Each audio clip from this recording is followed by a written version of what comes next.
Hi hello everyone. இன்றைக்கி நம்ம வீடியோவில் வந்துட்டு புளி சட்னி எப்படி சொல்லிட்டு நம்ம இப்போ பார்க்கலாம்.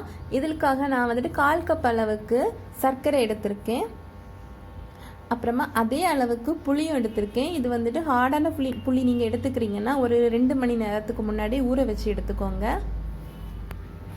இப்போது சர்க்கரையை வந்துட்டு தண்ணி மாதிரி காய்ச்சி அதில் இருக்கிற கல் மண் தூசியெல்லாம் இருக்கும்ல, அதை நம்ம வடிகட்டிட்டு தனியாக எடுத்து வச்சிடலாம்.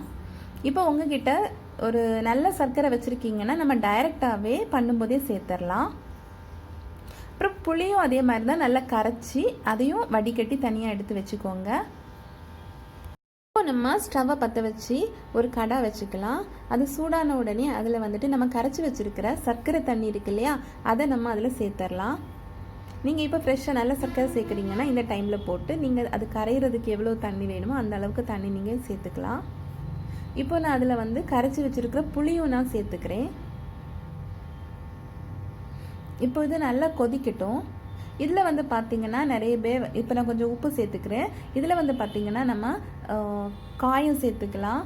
அதுக்கப்புறம் காயம் வந்து ஆப்ஷனல் தான், சேர்த்துக்கலாம். அதுக்கப்புறம் சுக்கு பொடி இருக்கு இல்லையா, அதுவும் நம்ம சேர்த்துக்கலாம். அப்புறம் இது வந்து நான் ஆல்ரெடி வறுத்து பொடி பண்ணி வச்சுருக்கிற ஜீரக பொடி சேர்த்துக்கிறேன். அது கண்டிப்பாக நீங்கள் சேர்த்துக்கணும். அப்புறமா ஒரு 1/2 டேபிள் ஸ்பூன் அளவுக்கு வத்தல் பொடியும் சேர்த்துக்கிறேன். இது காரத்துக்காக இதுவும் கண்டிப்பாக சேர்க்கணும். இது தவிர்த்து சுக்கு பொடி அதுக்கப்புறமா காயப்பொடி கூட நம்ம சேர்த்துக்கலாம். அது வந்துட்டு ஆப்ஷனல் தான்.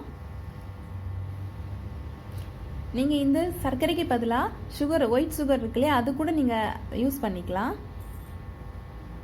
இது வந்து பார்த்தீங்கன்னா 4லேருந்து 5 மாதம் வரைக்கும் நம்ம ஃப்ரிட்ஜில் வச்சு யூஸ் பண்ணிக்கலாம். இப்போ இந்த கன்சிஸ்டன்சி வந்த உடனே நம்ம இது இப்போது மீடியம் ஃப்ளேமில் அல்லது சிம்மில் வச்சு தான் நீங்கள் ஹீட் பண்ணணும் கொஞ்சம் நேரம். ஓகே, இப்போ ரெடி ஆகிடுச்சு. நம்ம இதை இப்போ ஆற வச்சு நல்லா ஆறினதுக்கப்புறமா நம்ம ஃப்ரிட்ஜில் ஸ்டோர் பண்ண வைக்கிறதுக்காக தான் அதுக்கேற்ற கண்டெய்னரில் நீங்கள் வந்துட்டு ட்ரான்ஸ்ஃபர் பண்ணிக்கோங்க. அது வந்துட்டு நீங்கள் ஃப்ரிட்ஜில் ஸ்டோர் பண்ணி வச்சு உங்களுக்கு எப்போ தேவைப்படுதோ அப்போ நீங்கள் யூஸ் பண்ணிக்கலாம். இது வந்து பார்த்தீங்கன்னா சாட்டட் ஐட்டம் யூஸ் பண்ணுவோம் இல்லையா, பானிபூரி, அப்புறமா சமோசா, அதுக்கப்புறமா வடை, இந்த மாதிரி பஜ்ஜி, இது கூட எல்லாம் நம்ம இது சாப்பிட்றதுக்கு நல்லாயிருக்கும். ஓகே, இப்போ என்னோடய சேனல் இது வரைக்கும் நீங்கள் சப்ஸ்கிரைப் பண்ணலைன்னா சப்ஸ்கிரைப் பண்ணி வச்சுக்கோங்க. பக்கத்தில் இருக்கிற பெல் ஐக்கானையும் நீங்கள் ப்ரெஸ் பண்ணி வச்சுக்கோங்க. அப்போ தான் நான் எப்போல்லாம் வீடியோ போனால் அது உங்களுக்கு ஈஸியாக ரீச் ஆகும். தேங்க்ஸ் ஃபார் வாட்சிங்.